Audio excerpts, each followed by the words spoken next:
Selamat malam saudara-saudara terkasih dalam Kristus Yesus.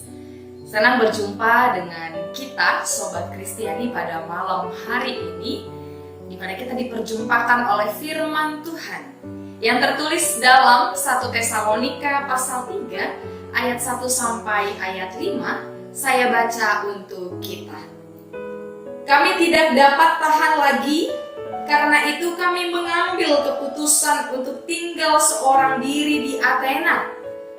Lalu kami mengirim Timotius, saudara yang bekerja dengan kami, untuk Allah dalam pemberitaan Injil Kristus, untuk menguatkan hatimu dan menasihatkan kamu tentang imanmu, supaya jangan ada orang yang goyang imannya karena kesusahan-kesusahan ini.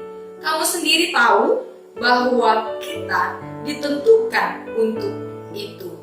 Sebab juga waktu kami bersama-sama dengan kamu, telah kami katakan kepada kamu bahwa kita akan mengalami kesusahan. Dan hal itu seperti kamu tahu telah terjadi. Itulah sebabnya maka aku, karena tidak dapat tahan lagi, telah mengirim dia supaya aku tahu tentang imanmu, karena aku khawatir kalau kamu telah dicobai oleh si penggoda, dan kalau usaha kami menjadi sia-sia. Demikian firman Tuhan.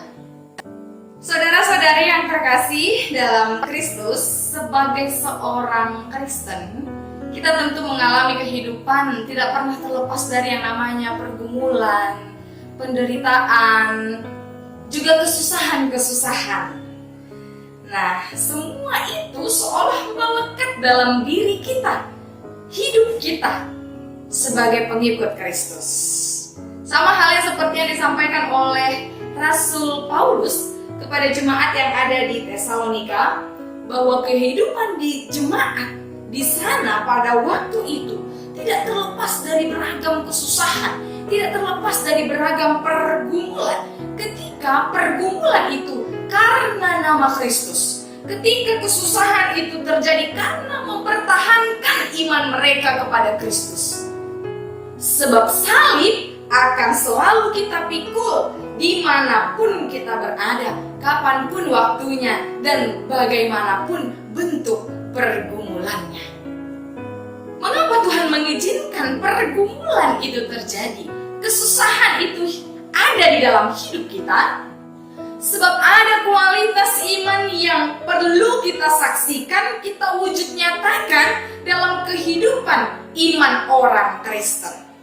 Begitu juga yang terjadi kepada jemaat Tesalonika pada waktu Injil Kristus diberitakan. Ada kekhawatiran dalam diri Paulus bahwa ia takut kalau jemaat Tesalonika tidak teguh dalam iman mereka. Paulus takut jika jemaat itu goyah dalam mempertahankan Kristus karena kesusahan yang mereka alami. Sehingga Paulus mengirim Timotius untuk terus memberitakan tentang Kristus, sumber keselamatan itu, agar pemberitaan yang dilakukan oleh Paulus maupun oleh rekan-rekan pelayanannya seperti Timotius yang dikirim ke Tesalonika menjadi pemberitaan yang tidak sia-sia. Bila kita lanjutkan membaca sampai ayat ke-6 dan seterusnya, di sana terlihat bahwa sesungguhnya jemaat Tesalonika tidak tergoyangkan imannya. Lalu ketika Timotius pulang kembali membawa kabar kepada Paulus dengan berita bahwa jemaat di sana tetap tangguh dalam Kristus, tidak takut, tidak khawatir menghadapi kesusahan-kesusahan dan pergumulan-pergumulan, Paulus merasakan mendapatkan kekuatan, juga bersuka cita. Dia mengucap syukur dan juga berdoa atas jemaat yang ada di Tesalonika. Saudara-saudara terkasih dalam Kristus, bagaimana kita menjalani hari ini? Kita tiba di malam yang begitu indah yang masih Tuhan berikan kepada kita. Tentu ada dari antara kita yang sedang bergumul. Tentu ada dari antara kita yang sedang mengalami kesusahan demi kesusahan. Tapi melalui firman pada malam hari ini, kita diingatkan untuk terus berjuang di dalam hidup kita. Jangan khawatir, jangan takut menghadapi segala pergumulan, segala kesusahan dalam hidup. Sebab kita harus yakin bahwa Tuhan memberikan ujian pergumulan di dalam hidup kita tidak melebihi dari apa yang bisa kita pikirkan, bisa kita selesaikan, bisa kita kerjakan, bisa kita lampaui. Lalu mengapa pergumulan itu terjadi dalam kehidupan kita? Untuk menguji kualitas iman kita. Kita semakin dekatkah kepada Tuhan atau kita semakin menjauhkan diri kepada Tuhan?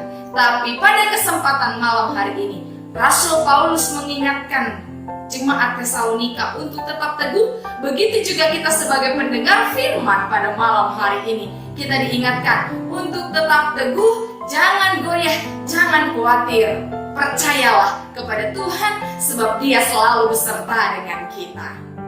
Amin.